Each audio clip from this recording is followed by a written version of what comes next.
જય શ્રી કૃષ્ણ મિત્રો। તો મિત્રો આજે આપણે આ વિડીયોની અંદર પિતૃઓ માટે શ્રાદ્ધ, તર્પણ, પિંડદાન કરવું કેટલું મહત્ત્વ છે અને તે માટે એક મહાન રાજા જે પોતાના પિતૃની મુક્તિ માટે ગંગાને પૃથ્વી પર ઉતારી હતી તે કથા આજે આપણે આ વિડીયોની અંદર સાંભળવાની છે। તો આજે આપણે સાંભળવા જઈ રહ્યા છીએ ભગીરથની ગાથા, જેને સાંભળવાથી જ પિતૃઓ પ્રસન્ન થાય છે અને તેઓને મોક્ષ મળે છે। તો પ્રાચીન સમયમાં એક મહારાજા હતા જેનું નામ હતું સગર રાજા। તેણે 60,000 પુત્ર હતા। તેઓ શૂરવીર અને પરાક્રમી પણ હતા। એકવાર સગર રાજાએ અશ્વમેઘ યજ્ઞ કરવાનો સંકલ્પ કર્યો। અશ્વમેઘ યજ્ઞમાં ઘોડા છોડવામાં આવે છે, જે જ્યાં સુધી નિર્ભય જાય તે રાજાનો અધિકાર માનવામાં આવે છે। પણ એ ઘોડાઓને કોઈએ ચોરી લીધા। સગરના 60,000 પુત્રોએ શોધતા શોધતા કપિલ મુનિના આશ્રમ સુધી પહોંચ્યા। સગરના પુત્રએ ગર્વમાં આવીને કપિલ મુનિ પર આક્ષેપ કર્યો, અમે રાજપુત્ર છીએ, તું ઘોડો ચોરી કરીને અમને અપમાન કર્યું છે। કપિલ મુનિનો તપસ્યામાં તલ્લીન હતા, પણ તેમના ઉપર અયોગ્ય આક્ષેપ થતાં તેઓ ક્રોધિત થયા। તેમણે તપસ્યાની અગ્નિ દ્રષ્ટિથી તમામ 60,000 રાજપુત્રોને ભસ્મ કરી નાખ્યા। તેઓની આત્માઓ ભૂમિ પર અટવાઈ ગઈ। તેઓને શાંતિ કે મોક્ષ મળ્યો નહીં। સગર રાજાના પૌત્ર અંશુમાન ત્યાં પહોંચી કપિલ મુનિએ કહ્યું, તારા પૂર્વજોને મુક્તિ ત્યારે જ મળશે જ્યારે પૃથ્વી ગંગા ઉપર આવશે અને તેઓ અસ્થિર પર વહેશે। અંશુમાનને પ્રયત્ન કર્યો પણ તે સફળ ન થયો।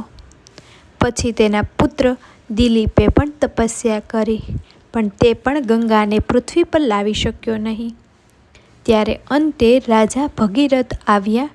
તેમણે સંકલ્પ કર્યો, મારા પૂર્વજો તરસી રહ્યા છે, ભટકી રહ્યા છે, હું ગંગાને પૃથ્વી પર લાવીને તેમને મુક્તિ અપાવીશ। ભગીરથે વર્ષો સુધી હિમાલયમાં ઘોર તપસ્યા કરી। ગંગા દેવી પ્રસન્ન થઈ, પરંતુ તેમણે કહ્યું, હું પૃથ્વી પર આવી શકું, પરંતુ મારા પ્રચંડ પ્રવાહને પૃથ્વી કેવી રીતે સહન કરશે? હું ધરતીને ભેદી નાખીશ। ત્યારે ભગીરથે ફરી તપસ્યા કરી।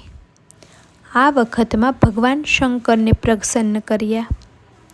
ભગવાન શંકર પ્રસન્ન થયા અને કહ્યું, હું ગંગાને મારી જટામાં ધારણ કરીશ, પછી ધીમે ધીમે તેને પૃથ્વી પર છોડીશ। એ રીતે ગંગા પૃથ્વી પર અવતરિત થઈ। પ્રથમ શંકરની જટામાં સમાઈ ગઈ, પછી ધીમે ધીમે પૃથ્વી પર વહેવા લાગી। ભગીરથ ગંગાના પ્રવાહને આગળ લઈ ગયો। ગંગાનું જળ જ્યાં પહોંચ્યું ત્યાં તેના પૂર્વજોની અસ્થિ ધોવાઈ ગઈ। 60,000 રાજપુત્રની આત્માઓ જે હજારો વર્ષોથી અશાંતિમાં હતી, હવે ગંગાના પવિત્ર જળથી મુક્તિ થઈ ગઈ હતી। તેઓ પિતૃલોકથી દેવલોક સુધી પહોંચ્યા। ત્યારે આકાશવાણી થઈ, હે ભગીરથ, તારા પ્રયત્નથી આજે લાખો આત્માઓને મોક્ષ મળ્યો છે, તેથી તું સદાય માટે પ્રસિદ્ધ થાઈશ। ત્યારથી ગંગા દેવીને પણ કહેવામાં આવ્યું ભાગીરથી। તો મિત્રો, આ કથાથી આપણે શીખવીએ છીએ કે પિતૃઓ માટે સંતાનના પ્રયત્ન વિના મોક્ષ મળવો મુશ્કેલ છે। તો દરેક પિતૃ માટે દરેકના સંતાનોએ તેમના માટે શ્રાદ્ધ, તર્પણ, પિંડદાન વિધિ કરવી જોઈએ, જેનાથી તેના પિતૃઓને અવશ્ય મોક્ષ મળે। શ્રાદ્ધ, તર્પણ, પિંડદાન અને ગંગાજળથી અર્પણ કરવાથી પિતૃઓને તૃપ્તિ મળે છે। આ કથા સાંભળવાથી જ પિતૃઓ પ્રસન્ન થાય છે અને તેમને મોક્ષ મળે છે। તો મિત્રો, જેમ ભાગીરથે પોતાના પૂર્વજોને મુક્તિ આપવા માટે તપસ્યા કરી હતી, એમ આપણે પણ પિતૃપક્ષમાં થોડી સેવા, દાન, તર્પણ અને શ્રદ્ધાથી શ્રાદ્ધ નાખીએ.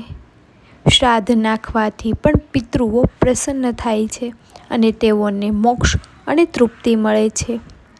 પિતૃઓ કહે છે, જે સંતાન અમને યાદ કરે છે, અમે તેને સદા આશીર્વાદ આપીએ છીએ.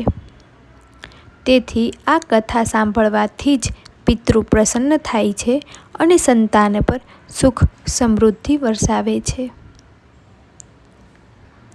તો મિત્રો, અત્યારે ભાદરવો માસ ચાલી રહ્યો છે, જે ભાદરવા માસને પિતૃપક્ષ પણ કહેવામાં આવે છે.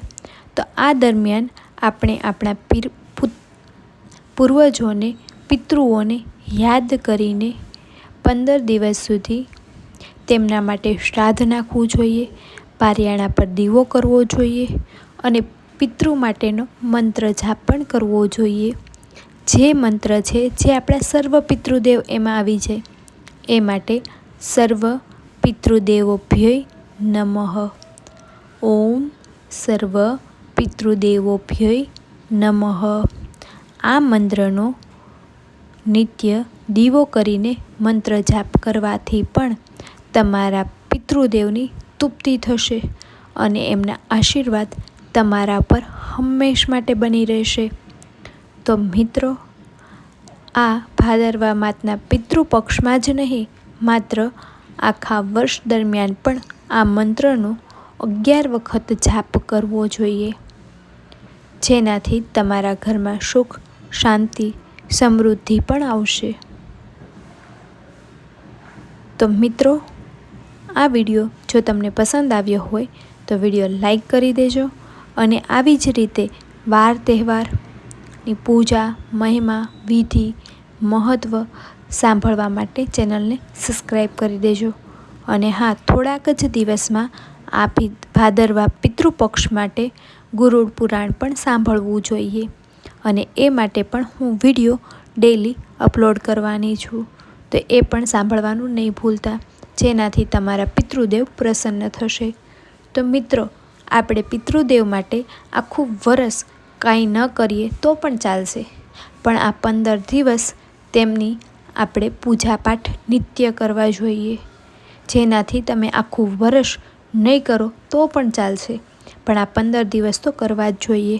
અને પિતૃ માટે જો તમે કાંઈ નહીં કરો તો તમારી જિંદગી વ્યર્થ કહેવાય છે. સ્વર્ગમાં ગયા પછી પણ તમારે પાછું પિતૃ માટે આવવું પડે છે. એ માટે તમે એક વખત કર્ણની વાર્તા પણ સાંભળજો. કર્ણ એ ખૂબ જ દાનવીર હતો. તેણે ખૂબ દાન કર્યા હતા આખી જિંદગીમાં, છતાં પણ જો એણે પિતૃ માટે એક પણ વખત અન્નદાન કે જલદાન કાંઈ પણ કર્યું ન હતું. જ્યારે એ સ્વર્ગમાં ગયા ત્યારે તેને ખાવા માટે કંઈ જ ન મળતું હતું. ખાવામાં બધું સોનાનું આપતા હતા. ત્યારે તેણે યમરાજને પૂછ્યું કે મેં આખી જિંદગી ગરીબો માટે, ન ઓળખતો એ બધા જ માટે ખૂબ જ દાન કર્યું છે, છતાં પણ મને ભોજન કેમ નહીં? ત્યારે યમરાજ કહે છે, તે ગરીબોને બધાને દાન કર્યું છે, પણ પિતૃ માટે કંઈ જ નથી કર્યું. ત્યારે કર્ણ યમરાજને વિનંતી કરે છે કે મને પાછો પૃથ્વીલોક પર મોકલો. અને જ્યારે કર્ણ પાછો પૃથ્વીલોક પર આવે છે અને 15 દિવસ એ પિતૃઓના મોક્ષ અને તૃપ્તિ માટે નિત્ય તર્પણ, પિંડદાન કરે છે અને કેટલી લાખો આત્માઓને, પિતૃઓને તૃપ્તિ અપાવે છે. આ રીતે એ જે 15 દિવસ તેણે પિતૃઓ માટે કર્યા હતા, એ 15 દિવસને આપણે ભાદરવો પિતૃપક્ષ તરીકે જાણવામાં આવ્યો છે. અને ત્યારે સૌ મિત્રોએ પિતૃ માટે અન્નદાન, જલદાન, તર્પણ, પિંડદાન અને શ્રાદ્ધ વિધિ કરવી જોઈએ.